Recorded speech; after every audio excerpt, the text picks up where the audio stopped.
So I want to thank you guys for coming out tonight. This is one of the favorite parts for me as an entertainer, a professional wrestler. When I do come to Comic-Cons like this, to be able to kind of just sit, I like to call it in my living room, and where we can just have just conversations about the dance, about maybe my kids, and let's not forget about the Stinkface. Don't try that at home. So what we're going to do, I got a gentleman that's out here with a microphone on the floor, and I just want to go right to it. Let's open up the floor, and we're just going to shoot straight from the hip. Keep in mind, we do have kids here. This is a family entertainment part of the show or the Q&A. So let's be cautious of, certain questions that you do ask. And I'm going to try to answer them the best way I can. And know this, that when I do answer, there's nothing gimmicky about it. There's no script. This is just straight, raw Rikishi. So are you ready? All right, let's go ahead. You see the young man somewhere. You can just raise up your hand. It's easy for him to see, and then he will come directly to you. And if you can, please stand up while you asking a question. Say your name, city and state where you're from, and your question. This microphone doesn't really move so well, so if you have a question, go ahead and line up right here, and he'll take your questions as you line up. Well, there you go. Did you guys hear that? I'm nervous. Okay. All right, my man, let's go.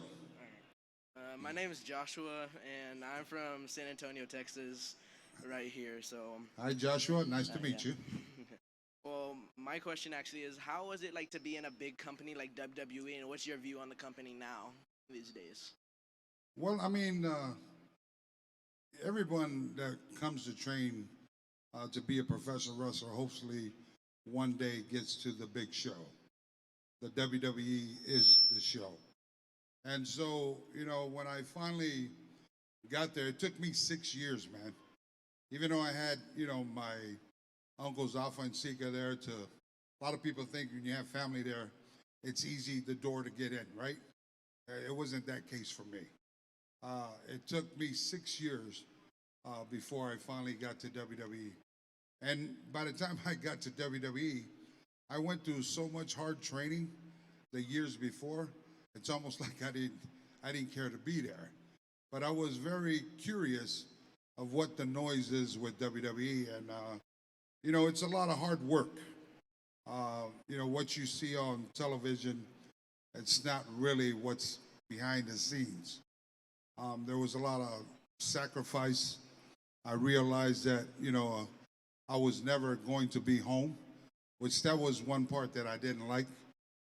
To not be able to be home and spend Thanksgiving with my family, Christmas, and all the birthdays, the important dates that I can never get back. But I was trained to understand all that, the sacrifice that I was willing to make for my families. But the money was good. Everybody was happy. The bills were being paid. So at the end of the day, the 6 years that it took me to get there, paid off. As we know it today, the kids are there as far as with the bloodline. And, so I'm doing good. For me, I'm glad they're out of the house and they finally have a job. They can buy a couple steaks for me now. Thank you, John. Thank you. All right, next. Trust me, they were very expensive to feed, both of them. So my name is Scott. Hi, San Scott. Antonio, Texas. Welcome. I got a question for you. Who do you think is gonna win in the WrestleMania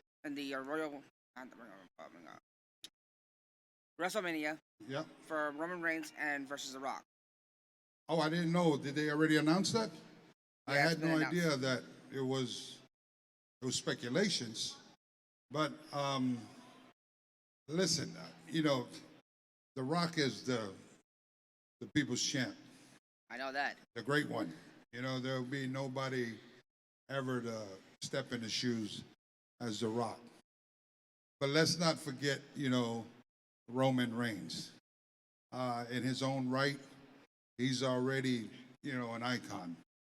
Um, you know, it's very difficult for me as a family member to sit and pick and choose who I feel will be, the one for WrestleMania. I think if they both go, I think the family wins. And for me as a family member of the Samoan dynasty, it's a very proud moment for us that are sitting on the sidelines. And I'm talking about, their mothers. I'm talking about their uncles, their cousins, their nieces and nephews. Because what is it a beautiful thing to have, one family headline the biggest show in professional wrestling. And, what it is for us is the message within our family. It's the message within any family that if you continue to work hard and, be passionate with something that you do in your life and have support, from the family, it's a beautiful thing. And so, but I'm going to go out on a limb to say that I'd like to see The Rock, the great one, go on top. Thank you. At the end of the day, we got to have the citizens, be respected. Thank you. And go check out Black Adam if you haven't seen that yet, It's out on the movie theaters today. Okay, next.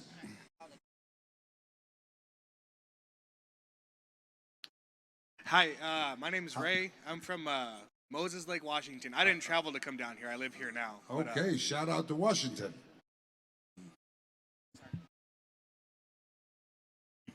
Okay, so my question is, it's the Armageddon 6-man Hell in a Cell match between you and all those legends. That hurts. How did it come to be that you were going to be the one in the enviable position of taking the choke slam off the cell? Well, first of all, I probably was the most craziest one to raise my hand to do such a move. You know what? It's we've all seen, we all know Jimmy Snuka, and when I seen Uncle back in the day, Madison Square Garden, fly off the top rope in a cage against Don Morocco. I was a 16-year-old kid. And I've always said that whenever I get a chance to be in a cage match, I wanted to do something like that. But I had no idea it was going to be in a Hell in a Cell and, coming off backwards. And I never knew that by that time I'd be 450 pounds coming off the top of the cage. And so for me was, I vouched to do it is because it was kind of like a bucket list for me. They say wrestlers are crazy. Well, yeah, we are crazy to be able to do things like that, dangerous stunts like that.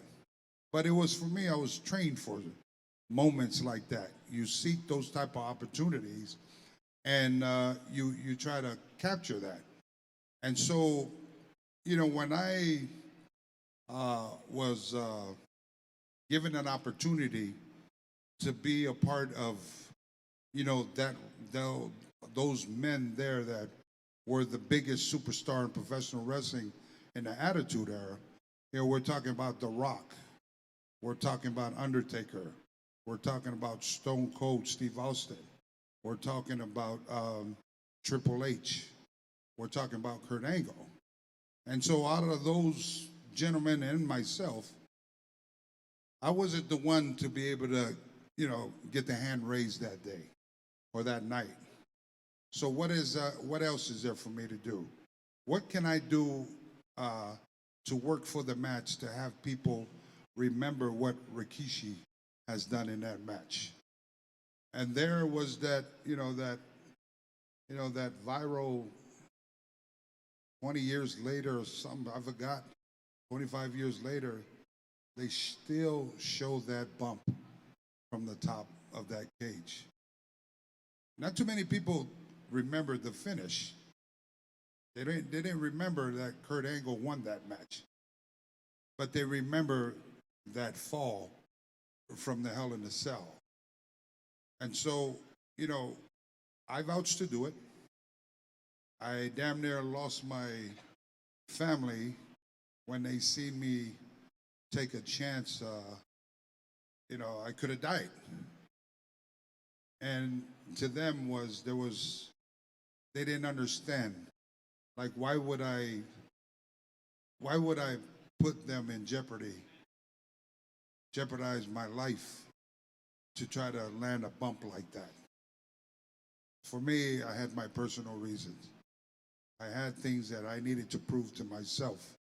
And as a professional wrestler, when we come out that curtain, you're trained to go out there and perform. You're trained to go out there and give these fans their hard-earned money, what they paid to come see. And I'm happy I did it, because 25 years later, when they show the pay-per-view advertisement of Hell in a Cell, Rikishi still gets a residual check today. So I guess I made the right choice. Thank you, man. Thank you. Thank you. All right, next.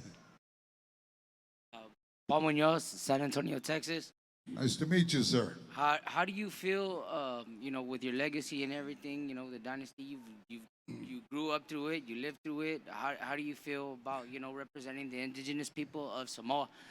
And how do you think about, you know, like the future of the way it's going, especially for all of us? Like, right now we're looking at Dominic Mysterio carrying on the Mysterio dynasty. You know what I mean?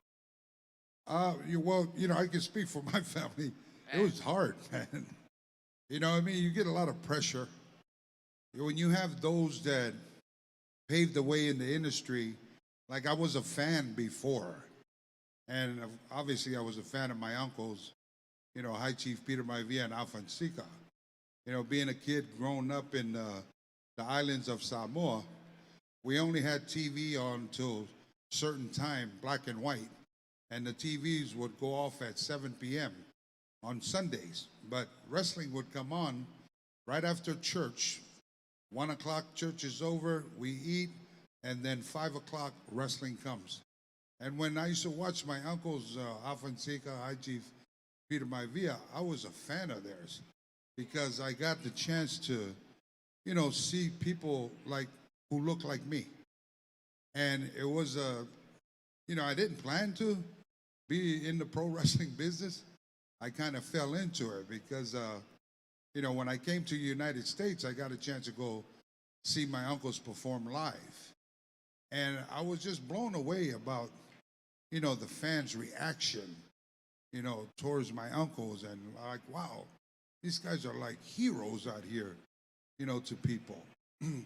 And, you know, I started off, I just started traveling with them. I was pulling, you know, their suitcases, you know, get to the locker room, I fix all the chairs. What a young kid, you know, what they call paying your dues.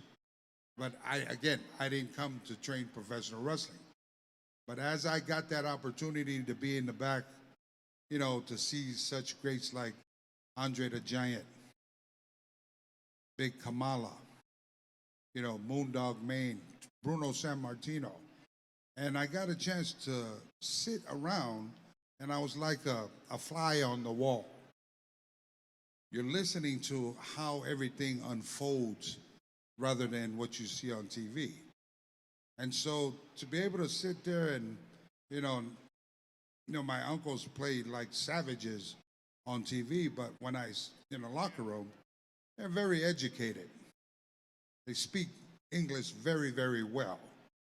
And so I figured out that this thing is a craft. This thing here is theatrical movements. It's like shooting a movie, but live. But this is how good these guys were. Because when you're on TV and we see them, I really thought they were crazy like that. I really thought Andre the Giant was that type of scary guy, but they weren't. And so I questioned if I wanted to, to come into the family business because it was too much pressure for me because I was nowhere near as good as Alfonsico. Well, that's what, I was thinking, right? But as the years went down, with the culture, with our faith of how our family, our inner circle is, it's faith, it's culture, it's family, and now it's wrestling because we all kind of just kind of fell into it, from traveling with Yokozuna, being together with my younger brother Umanga and the Tonga Kid, Jimmy Superfly Snukas, Haku. We had so much greats before us that, it was difficult. But when you have guys like that that's in your circle, you can't help but win. And when I say win, I mean win in the knowledge of professional wrestling, the ins and outs of the squared circle.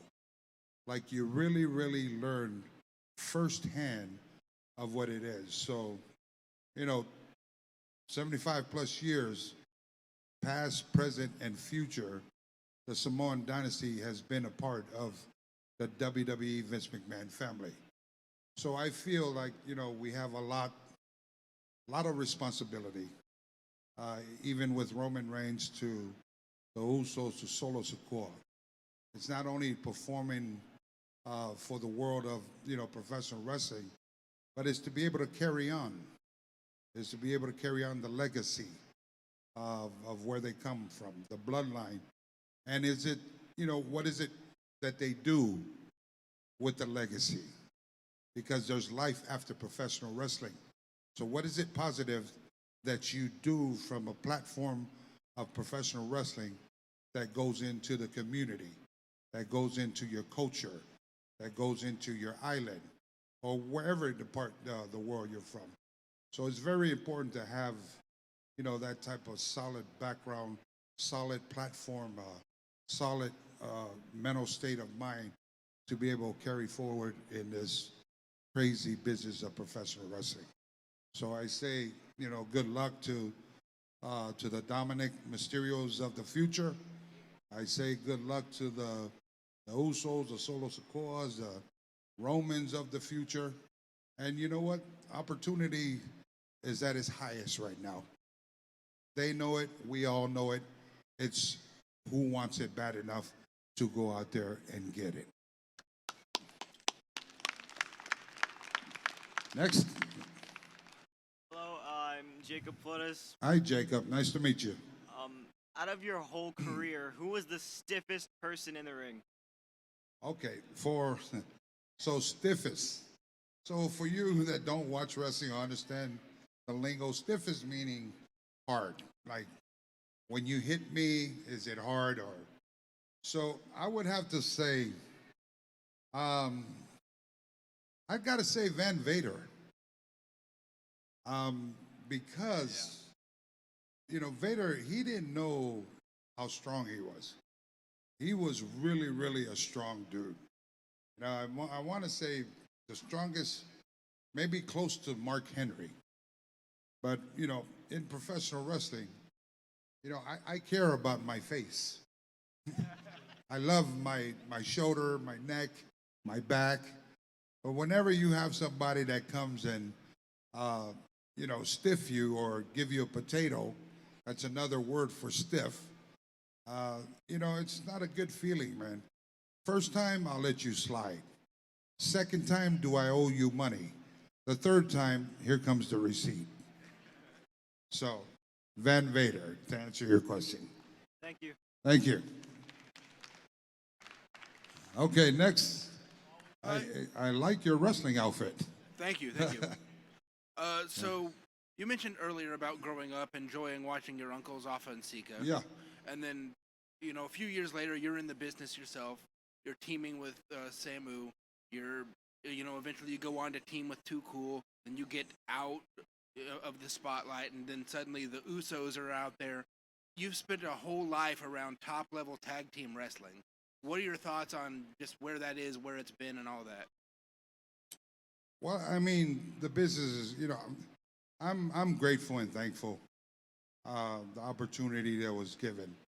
You know, I'm grateful and thankful that when the opportunity came, that I was trained and ready. I feel like for now, a lot of the new wrestlers today, which is the attitude of, where my kids are at and family members, they have it's a different era. It's a lot more, let me say, damn if you do, damn if you don't. There's things now like social media is at its highest, Instagram, Twitter, and all these different, type of apps like, they can edit things to make it look as if this is what it is. And so for the kids today, they have the good, well taken care of financial wise. They're in a company now at its highest level as far as you'll make a good living. But on the flip side, for me, it's like dangerous now. Because when you come from something to where nobody knew who you were, all of a sudden you're this mega superstar on TV overnight because people see you every week on television. Now you're outside and, being traveling the world or in a gym or just, maybe grabbing something to eat in a restaurant. It can be a dangerous position for you. And so, things like that, it can ruin your career if you, say at the wrong place at the wrong time, guilty by association. And I feel like I'm happy that I came into business back in our days because there was no such thing as, you couldn't even bring a camera in our locker room. You couldn't take no pictures if Sheik is talking to Jim Duggan and there's a big storyline on TV. You couldn't have that type of picture in the locker room. It's because there was a big hush-hush back in the day. But today, it's just, it's dangerous. It's at any given time now with these kids, unless they were being trained by, OGs that's been in the business, I understand what the industry is ins and outs. It could cause them harm. And I'd hate to see a lot of them, make that type of wrong mistake in these times because they wasn't educated about what professional wrestling really is. To me, professional wrestlers, you have a responsibility. I don't take not for 1 minute do I think any of you fans are ignorant or stupid or dumb, non-educated, never. Not for one moment. I understand today and then fans are smart. Even though we do what we do, try to hide as much as we can the storytelling and not letting people know the insides, it's a different story now. And so the fans today, the wrestlers today have to really be careful and take time to listen to the fans. Don't disrespect them in that level to think that just because you guys are on the outside, looking in, doesn't mean you guys are smart. A lot of you guys are a lot more smarter than those that are in professional wrestling. Some of them are still like a fan for themselves. They don't utilize the platform for things that they should be using outside of professional wrestling. So they're living good, but I feel that, for them, it's a dangerous era for a lot of these professional wrestlers today. Thank you.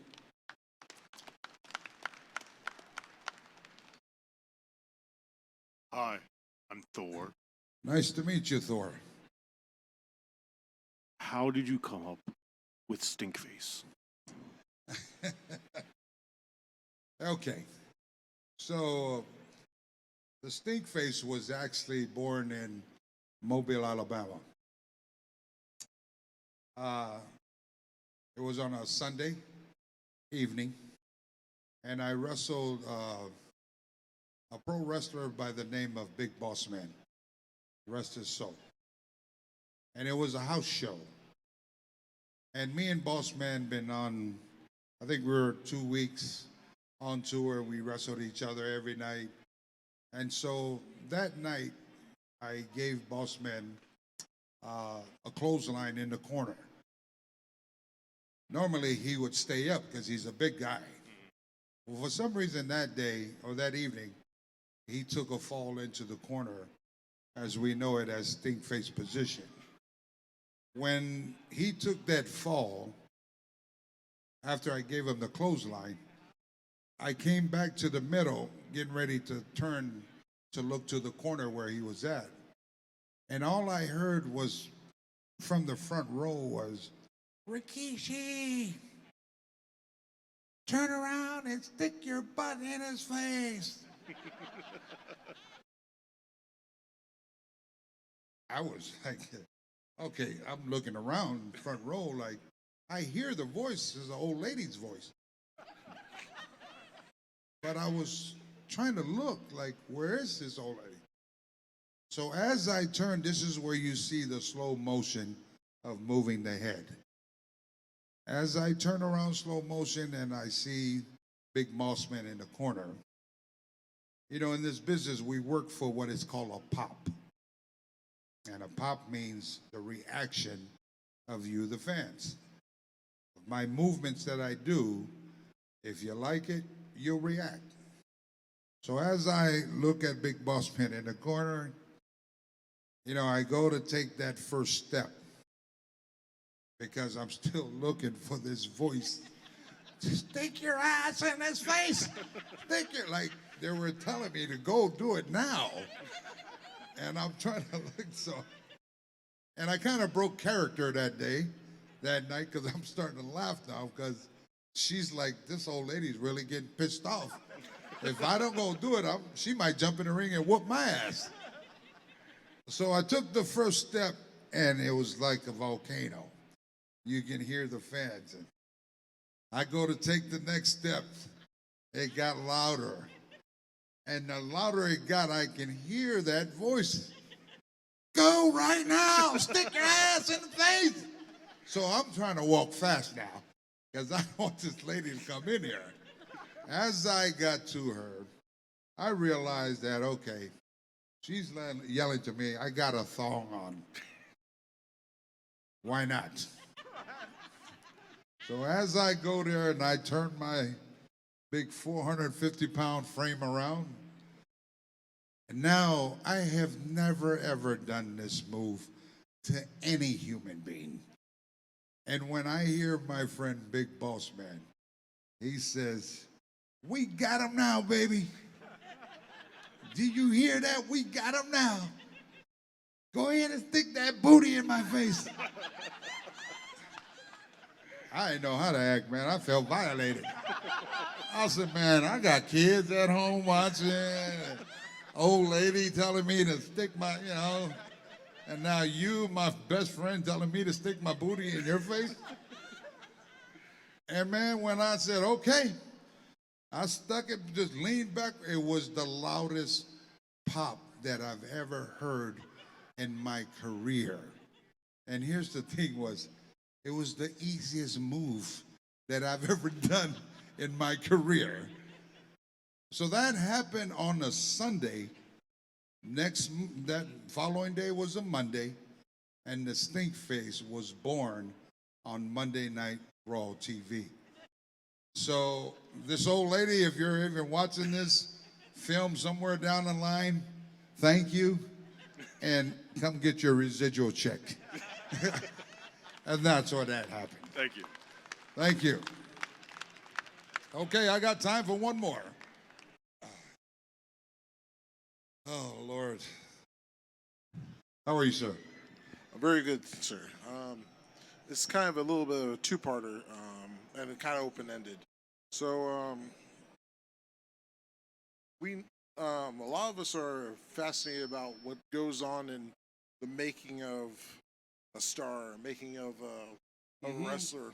Like for instance, example, we know how with Barry Gordy with Motown, he had his artists go through all types of finishing school. I know you cited before about the training that you went through. If you could maybe go into all the types of training that you went through in preparing for wrestling, and also on a follow up, if you can go over maybe any injuries or moves that kind of occurred from in or outside the ring. Yeah, well, that's a good question, man. Question number one is, what I was trained by my uncles Alfonsica, and it was, their training was having us learn how to perfect taking bumps, taking the falls, and for them, it was important for us that we learn how to perfect that. Is because most of the time, as pro wrestlers, we're on our backs. We're being slammed, we're being suplexed, we're being, taking front bumps, taking back bumps. And so they wanted us to, perfect the bumps. And we have what is called a wild Samoan bump. And the wild Samoan bump, it's well famous into, all the academies, and a lot of people, try to learn this particular bump. And this bump it's weird. The wrestling ring is a 3/4 plywood, steel posts. The ropes, they have steel ropes going through their cable. So just in the ring alone, for them, was for us to learn how to survive that. And so we would get in the ring, and they would make us take the fall, take a bump backwards. And how they would do it, instead of, just timbering and take the fall, because that's what we feel like. If we go down slow, it won't hurt. But that was the wrong psychology. The psychology was, for my uncles, if you attack the mat fast enough, you won't feel the pain. You're gonna get hurt, there's no way around it. But it's you surviving inside the squared circle. So learning how to take bumps. They used to always teach us was another thing was psychology inside the squared circle, which they have what is called less is best. Because in that squared circle, you really you can blow yourself up, get tired because your nerves are shooting 100 miles per hour. Your mind is trying to think what's next, 100 miles per hour. And if you're working with somebody that's unsafe, that just gave you a drop kick or just gave you a punch and accidentally, really blew out something. So now you got that, you're working with pain. At the end of the day, you still have to finish the match. So they would, teach us that, taking bumps, in-ring psychology, your ring awareness. They tell us where the softest part of the ring is the middle. So we would never take falls on the side of the ring. When you take a fall in the middle, that spring hits back up, and it's like a little bit of cushion, a little bit of Cali bed, but it's not that much. So ring awareness.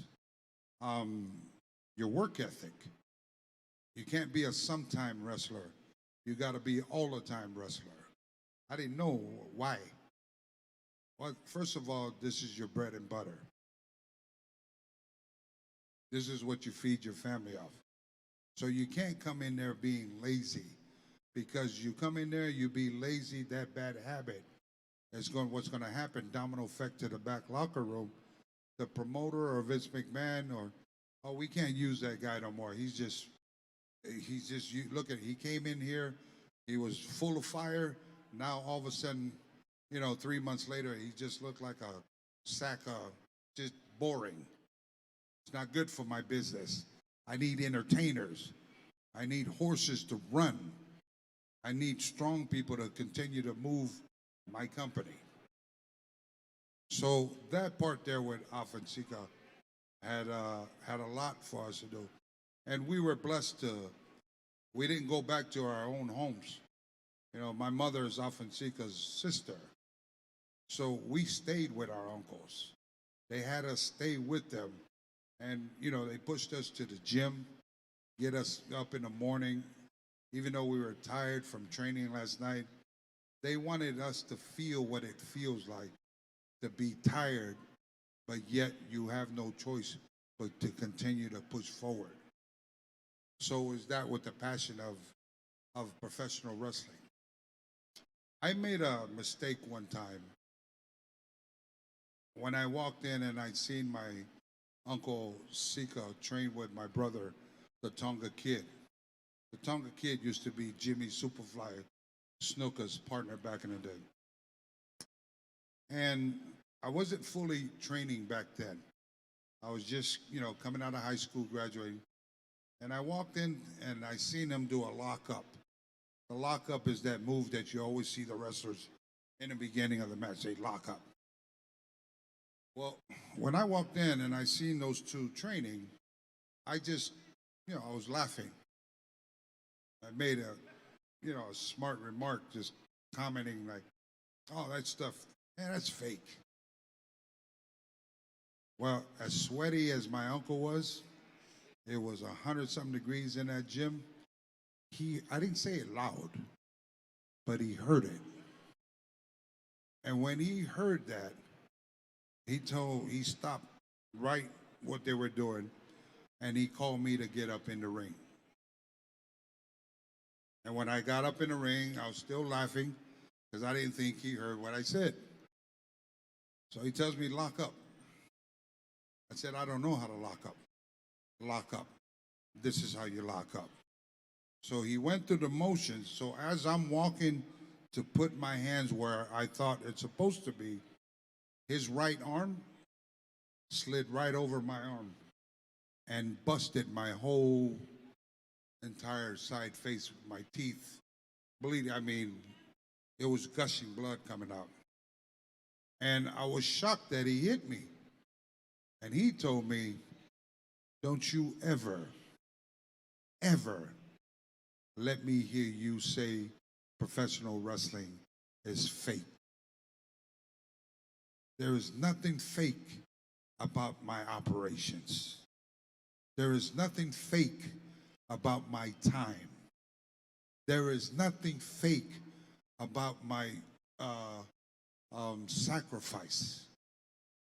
There is nothing fake about the food that I put on my table to feed my family, including you. So if you don't respect what this is, then I suggest you leave this alone. And from that day, man, there was no turning back for me then. I understand now what professional wrestling is to my uncles. And that knowledge right there trickled all the way down to today.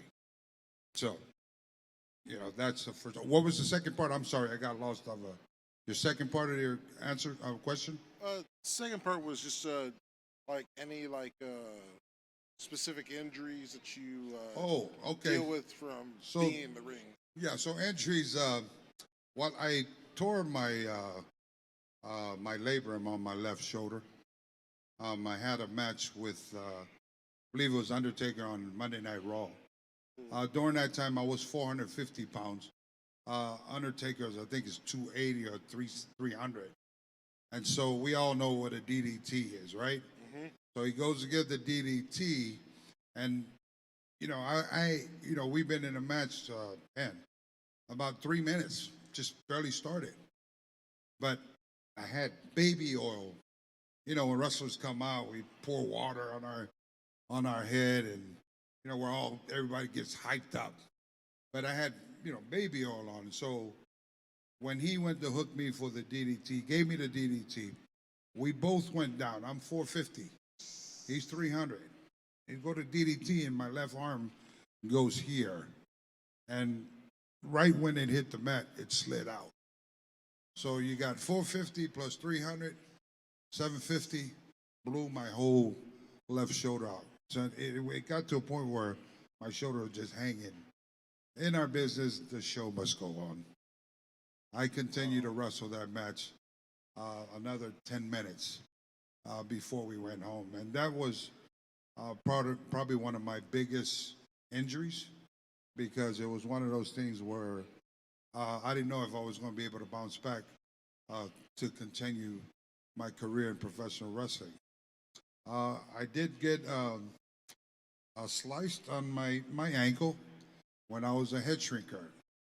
You know, back in the day, we come through these curtains. They didn't have like the big, flashy, stage. We'd come through the curtains on house shows, and by the time I got into the ring, I looked down to my foot. We didn't wear boots as Samoans, and my whole foot was bleeding. So I had no idea. I went to go wipe it, but there was a big, like you could tell, there was like somebody switchblade my ankle here when we got out there, and that took like 20-something stitches because it hit a nerve and it was like somebody turned on a faucet and blood would just not stop coming out of there. I did, have my vertebrae is messed up today from professional wrestling, a lower back. So maybe a total of, I want to say maybe a total of 11 operations in my body. What I take away most is the bump off the Hell in a Cell.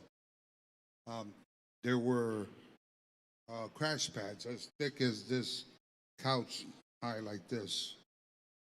450 pounds, you come off a 50-foot high steel cage. You would think that thing would try to protect you, but it didn't. I went straight from there to the steel bed down to the shocks of the thing. I felt like I went all the way through that flatbed. And, today, still 20-something years later, I've lost a lot of weight from 450, but I still feel the aches and pains of that bump. It's my lower sciatic nerve. It's my tailbone. I get a lot of jokes at home that they said your lower back is messed up from all the Stinkface you done. I said I wish that was the case, but it's not. This is the part of professional wrestling where it's real. You see a lot of us, we're very grateful and thankful if we're able to walk away from the business, not being in a wheelchair.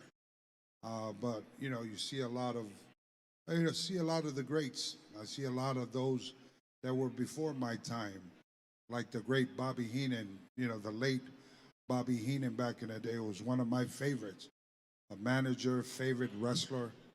When I seen his later part of the business, where he was in a wheelchair and had cancer in his throat, it for me it just made me understand that how much I love the business even more, like the sacrifice those that paved the way for us to be able to give me an opportunity to have a good living in this industry. And so, but you do pay the price. We're not PlayStation wrestlers. Everybody can work controls and stuff like that, but the fact of the matter is that that square circle wins every night. No matter how good you are, no matter how much you train to be a professional wrestler, we lose. We lose in the long run. Your legacy's there. They'll always remember you, but at the end of the day, you walk away with aches and pains. You walk away with time that you can never get back from being on the road and the sacrifice that you've done. But, you don't have sympathy for them. That's what you trained to do. You knew that from the beginning, and you had a choice. And I chose to continue to move forward. Thank you, sir. Well, listen, San Antonio, in case I don't have another panel tomorrow, I want to thank you guys. Hopefully this Q&A tonight has given you a different look on professional wrestling. Has given you a little bit of knowledge, education of what professional wrestling means to myself, the boys that are in professional wrestling, just all wrestlers in general, you know, male or female. Just to know that we go out there and we do this crazy business is because one thing is we love it. We love what we do. We love to perform for you fans. You know, whether we're good guys or bad guys, we're all good guys. We do this thing here as because of something at one time it used to be a dream for a young kid that me too can do this. And so I leave this with a lot of the youth of the generation today. If you have a vision, don't wait for it. Get out there and get it. Make sure you have your education on point. Make sure that you understand the choices that you make comes with a lot of sacrifice. And understand this, when you do something, do it with all you got. Don't do it for nobody else. Do it for you. God bless you all. Thank you. All right, San Antonio, have a great evening.